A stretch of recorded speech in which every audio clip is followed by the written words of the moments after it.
Hi there. I want to talk to you today about friendships, women friendships in midlife.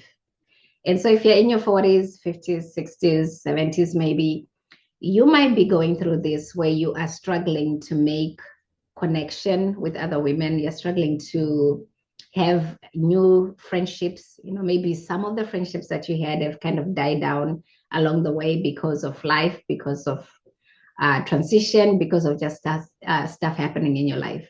So if you're new here, my name is Janet, and this is the Second Act Collective. And this is such I believe, an important discussion to have because I've also gone through this. So this might actually end up being maybe a 2 or 3 part series. I'm not sure. But let's first talk about the type of friendships that we find ourselves in, especially in midlife. And I kind of explore that, and then we'll talk about, how to go about making new friendships. So, in terms of the types of friendships that you or me can find ourselves in, and I have been in this kind of friendships, there are several, right? So, we have friendships, and I'll just start with this, what I call the surface level friendships, where you have, you met someone at work, or there are people that are your kids. If you're a mom, you have people that will become friends because your kids have maybe sports together, or people that you hang out with after work, people you work with, so you have that kind of relationship with them. They are more like acquaintances instead of like really friendships. And then you might have people who, because you're in the same neighborhood, because you're meeting each other, passing each other as you're walking in your neighborhoods, whatever, you can tend to have those kind of friendships. And then there are friendships from your past, maybe from college days or from high school days, that you have maintained all along the way. And those people have been friends with them for a very long time. So those are also a different kind of friendships. And then there can be friendships that you've made. If you're someone who does like a lot of online things and you've done Zoom stuff, you can have some friendships that are just, virtual friendships from people who you might be in groups with, masterminds in, or some, whatever programs you're in, or even from Facebook, and you end up having those kind of friendships that are more virtual friendships, and you interact online, interact on the phone.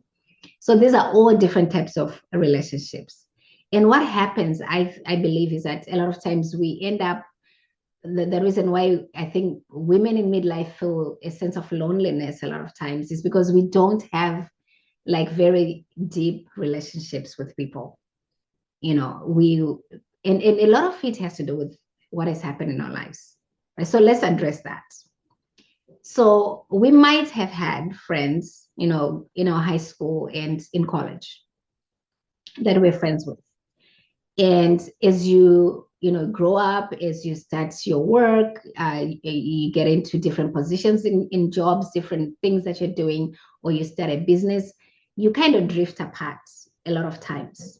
And I'm not saying, there are no friendships that can withstand all that, but a lot of times you kind of drift apart because they're becoming very different people as you're growing up.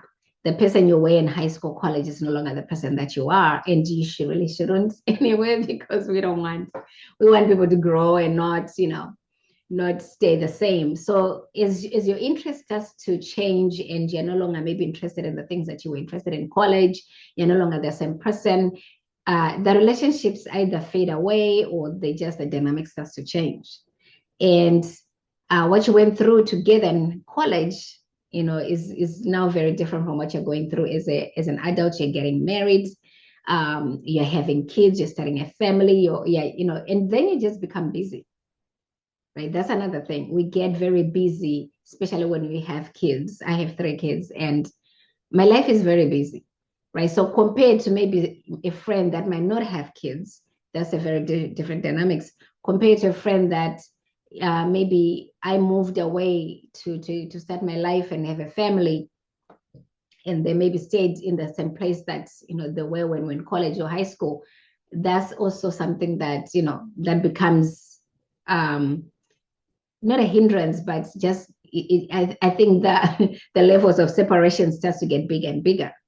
So you're raising a family, you are you're married or you are single, and your lifestyle, the lifestyle difference starts to happen to the extent that you start feeling like, I don't have much in common with that person anymore. So this is kind of how the friendships evolve. But I can say I've had friends, from the days when I was in college, um, that are still very good friends of mine now. But what I noticed happen with those kind of friendships is that, if you didn't have something that was very strong, a value system, or something that really held the friendship together, I think they tend to fade away most of the time. So in my example, I can say for me and the friendships, they're like one or two people that I've been friends with since I left high school and started college, and they've come through with me all the years to now, in my midlife. And what I realized that was the one thing that I felt like kept the friendship together was the fact that, we kept in touch, because a lot of times we after I left my country of origin and came to the States, and my friends also went to different countries. We didn't keep in touch a lot, but we checked on each other here and there. And I think with those kind of friendships that have stayed, I would say now what, 30 something years, there was never an expectation in those kind of friendship that, um, we had to always be close, close, close. There was almost an understanding that we're going through different things because we're in different countries or different places in life, or, someone was having a baby and someone wasn't. And there was always an understanding that we can always check in and kind of, let each other know where we are, what's going on. And that was enough. And we didn't have to really constantly be feeding the friendship. So, and I also think the other thing that held up those friendships for me was, my values, the things that we both valued with that person. And a lot of it for me is a Christian, is my Christian values, that these people were also growing in the things of God as I was. And that, I think, really kept the bond of the friendship stronger than the other friendships that I had that kind of fade away, is because we had this constant seeking of God and really going after the things of God, that we're all growing spiritually. And I think that held us together. And so we would have seasons that we are really communicating a lot, depending on what's happening. And then things kind of fall off. But there was never any feeling of like, oh, they're not checking on me, or they're not this, because the friendship was held, I believe, with something stronger than just us updating each other all the time. And then there are seasons when we are, we're not so close. And then there are seasons that we are. So what I've noticed with those kind of friendships that are very long term is that we kind of allow to have the season ebbs and flows in that relationship. We are giving ourselves the space to experience the different seasons that we might be in, and be okay with maybe, that person is so busy, they're not keeping in touch as much, and you're not offended, and you're not feeling like, oh, I'm left out, or they don't care just because they're not keeping in touch. So I think that's what holds those kind of long-term relationships. Now let's talk about the other relationships that you formulate. I'm not going to really cover about the work ones, because a lot of that, it's a more of transactional relationships, I think, in the workplace or businesses.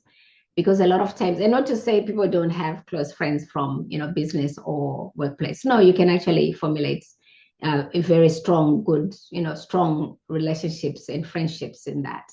But a lot of times when we are in the business or at work career, the kind of relationship we would tend to have are very transactional. It's like networking to help you further with your staff, to help you get to a better place. You're kind of helping each other in that scenario. So it's more of, what do I give you and what do you do for me? What do I do for you? It can be a very transactional relationship. And I feel like then it doesn't become very deep. It's very superficial on the level, because it's based on a transaction. What can you give me and what can I give you? And that's where the basis of the relationship is. But there are also situations where you can, if you're maybe starting a business, and if someone else is starting a business and you connect and you are growing together in that business, you are working together, as in they are doing their thing, you're doing your thing, and you're all helping each other to grow as business owners or whatever, or even in a career, that you can become also very close because you are working together a lot, and you may be spending a lot of time together doing things together to help each other grow in that area or in that career, in that business. So there's potential there to have even deeper relationships too. Something else I do want to address is the fact that, and I think I talked about this in my other video, where we tend to have the pieces of ourselves in different places. Oh, I think the sun is shining out there. It's becoming very bright. So where we tend to have, people know different pieces of us, right? So the soccer moms know you in that arena of soccer of your kids. The maybe basketball mom know you in that basketball. You're friends with the basketball moms. You're friends with people at work. You're friends with people from your past. So you tend to have the pieces. And I think this is another thing that we struggle to then have very meaningful relationship as we're getting older, because everybody has a small piece of you, but nobody has the whole.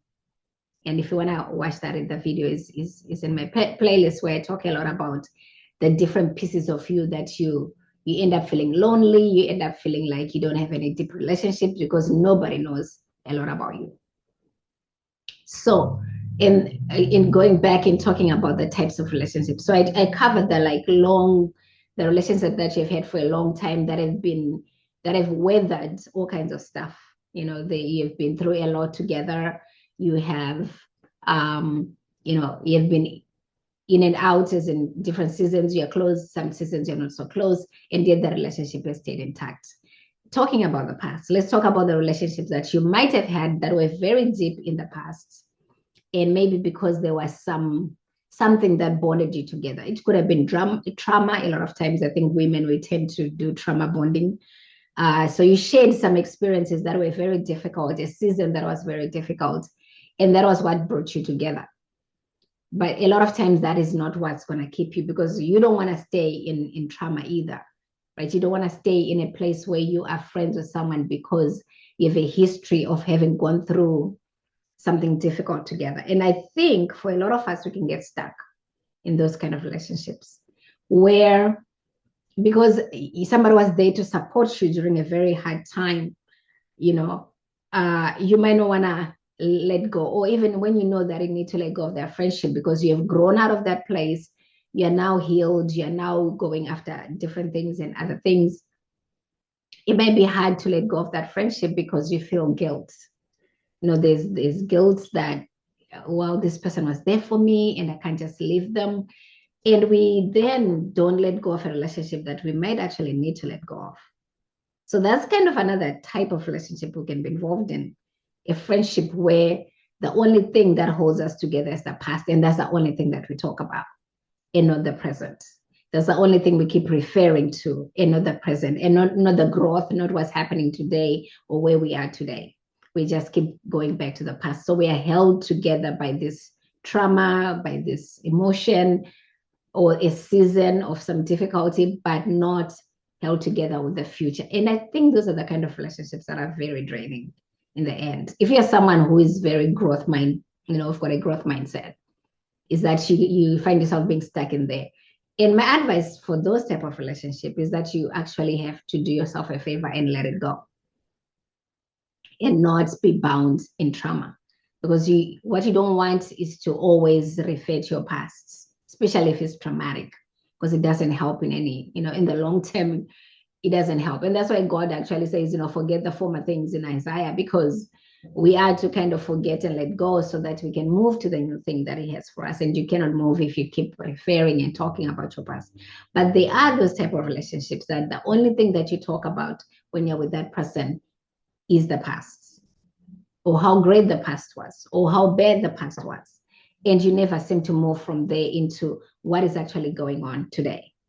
So let's talk about the other relationship type that we can have with our girlfriends, is the one that is just an update kind of friendship, right? So you check on each other to just get an update. So how are you? I'm fine. And it's very surface level. nobody really wants to go deeper to say, I'm going through this. I'm going through this. Is very difficult for me. And, there's no depth to that. You just have people who, constantly you check on each other. How are things going? How is the family? How is very surface level? And to me, I don't know. I'm just in a place I'm kind of tired of that, honestly. I'm tired of those kind of relationships. I just, I want things that are deeper. I would rather have a few friends that have deep relationships than a whole lot of friends and you're managing all these friendships that are very surface level. So the checking in kind of friendship can be exhausting too, because you're all putting on this facade as if facade, facade that isn't things are okay when they're not, right? So yeah, we're just, yeah, I'm good, we're good, everything is fine. And then, my kid is now in high school, my kid is now in college. Oh, they got married, they have kids. Like those are, I honestly, I'm not saying you shouldn't have them. I'm just saying that's the type of relationship you can have with people, but that's also very surface level. It's almost like the acquaintance at work, where you just go and you smile and you're like, yeah, how are you today? I'm good. And, you talk about work stuff and that's it. And that's that as far as the relationship goes. And what I've noticed, I think in the West, in America, a lot where I am, there's a lot of that. And people are very comfortable with that. It's like almost like people are not, I don't know. People, I don't want to have very deeper relationships with people. And I'm not talking just in my case with the people that I've interacted with, but just watching other people in the type of relationship they have with their so-called friends, and that they're very much surface level. And you just feel like that is exhausting to just not go in depth, not really have relationships that you talk about more than just the topic that, I guess brought you together. But I guess some people are fine with it. And if you're not, then like myself, you have to find friends that wants more than that. So that's another type of relationship. And that's also the type that you're going to get a lot of times with like the soccer moms, the friends that you have because your kid has a sport. A lot of times you do play days together. And the kids come and you talk, everything is very surface level. How are things? How is work? How is the same old common question thing that people do because they are not willing to really go deep and get to know you. We are just here hanging out because of our kids, and that's okay. Again, it's a type of relationship, so it's okay. It doesn't have to be anything else if you are not willing. The question you ask yourself in midlife is this the type of relationships I want to invest my time in? Right? Or should I not waste my time? I can drop my kids off and they can play and I can come pick up, but a lot of these conversations where it's very, the conversations are very, very like, I don't know, cringy to me, at least they are, because they are just narrow. They're just, I'm doing this, because I have to. I'm asking you how you are because I have to, but I really don't care. I would rather people are just quiet. But of course, people don't like the silence, so they make small talk. So a lot of the small talk kind of conversations we have in this kind of relationship, it just gets to be exhausting. And eventually, what happens is when your kids are no longer doing the same thing, they kind of fade off those kind of relationships. And you're left without, that person in your life. So it is, again, there's so many types of relationships we can have in midlife. And because of that, we then end up where a lot of women are complaining that they don't have good relationships, or that, they don't have anything in common with the people they used to be friends with. And just to address something that happens even in transition, right? So maybe you used to have a certain career, a certain business, and then you transition into something else. You used to work at a certain place and then you're in retirement. And maybe your friends are not in retirement, or maybe they are, but they decided to move to South America or something, right? For where they want to retire, or Europe, or whichever country. And you are left, right? You have transitioned, or maybe you've gotten a divorce and your friends are not, they still have family. Those kind of dynamics that can happen. Or maybe you went through a sickness, terminal sickness that is really taken a lot out of you and your family and things. Those kind of dynamics can end up creating certain type of relationships too, where a lot of times you either fall off, the relationship just kind of dies off because you have moved into very different places in life. You've transitioned into a different place.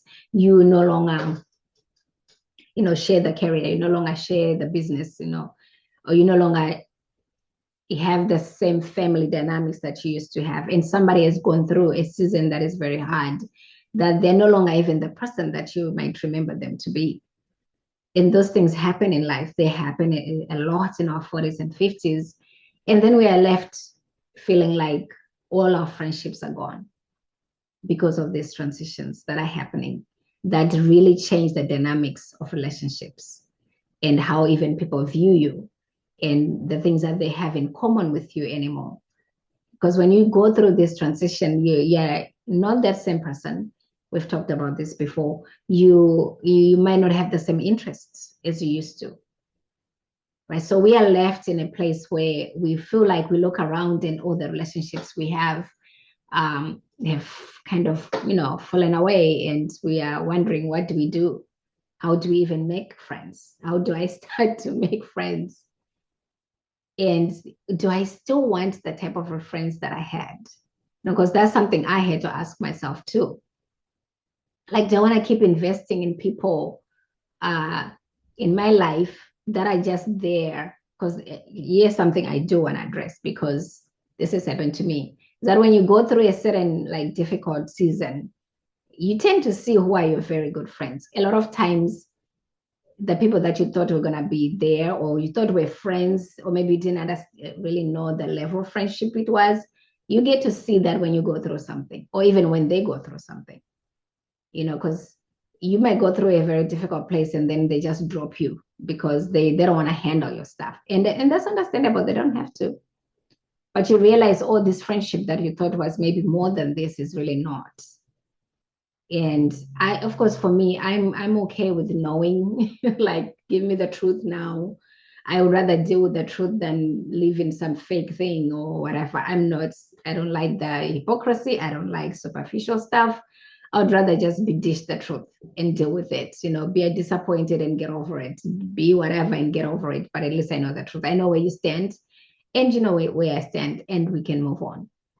But these are things that happen, right? And we have to kind of decide, especially now in the season, the second chapter, the second act you're in, what kind of relationships do I want? What type of relationships I want?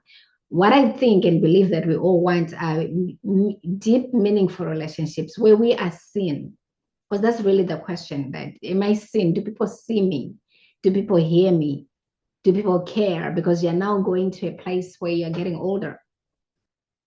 You don't want to waste time chasing and investing in relationships that are very surface level, that they're not going to be there in a year or 2 years or 5, whatever. We want to start reconsidering the kind of relationships we have, and maybe getting out of some, because a lot of times, like, the friendships, maybe the season is over and we have to just move on and make friendships that we can start investing in friendship that we want to last more than 5 years. Want friendships that are going to be long lasting as we are aging, because it does get more difficult to make those kind of friendships as you get older, because again of the life stuff that I was talking about. People are busy, people are tending to their own families, all kinds of stuff. So in the next video, I will talk about what do we do to then start getting the right friendships, because it takes you and I to have that, to do something so we can have the relationships that we want, that are meaningful to us. So I'm going to address that in the next video, so watch out for that one. In the meantime, I am about to go get my kids, so I'll talk to you soon. Have a great day.